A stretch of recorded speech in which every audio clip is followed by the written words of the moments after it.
staff cry daily. It's like someone's tearing away my heart. It's taking a part of my soul with them. Because we become like family.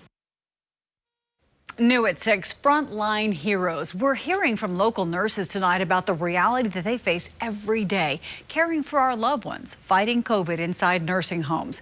According to the Centers for Medicare and Medicaid Services, 19 of every 1,000 nursing home residents in Oklahoma are dying from COVID symptoms.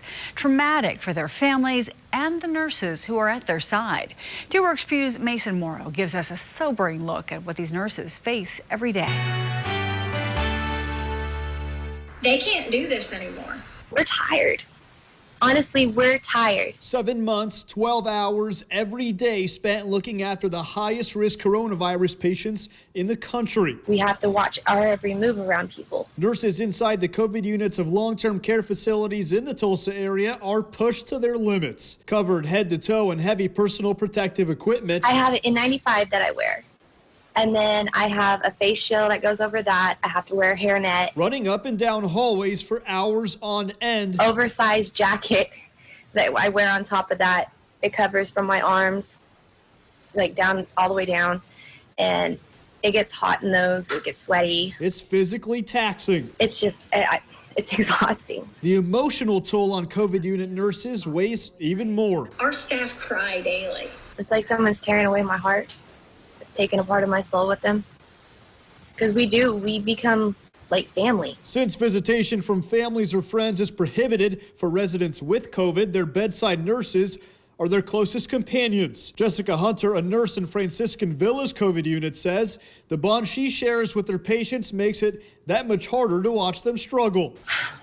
I've literally had patients want to give up.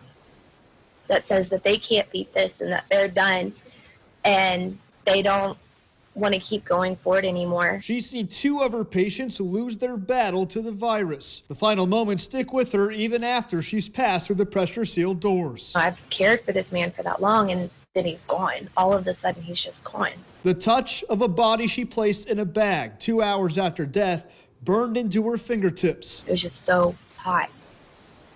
And I mean, I know that's weird for something to stick with you, but that like breaks my heart. Like her body was just hot. It shouldn't have been hot like that. Hunter tells 2 Works for You the trauma forces her and fellow nurses to question whether they can continue. The idea of tearing off the sweat-inducing scrubs and leaving them behind, a tantalizing one. But to Hunter, it always comes back to her patients, the stress, a burden she's willing to bear. I know that my patients need me. And at the end of the day, I need my patients. Hunter tells me she, another nurse, and a few aides look after about 20 residents within Franciscan Villa's COVID unit. She says nearly every other week a patient dies from COVID or is transported to a hospital in life-threatening condition. Kimberly Green, the COO of Diakonos Group, who you saw in the story, oversees the facility and others in the state.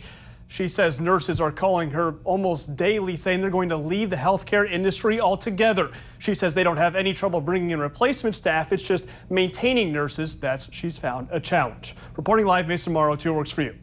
We appreciate them so. Well, Green says that all of their facilities offer telehealth counseling sessions for the nurses. They've also arranged for in-person counselor meetings.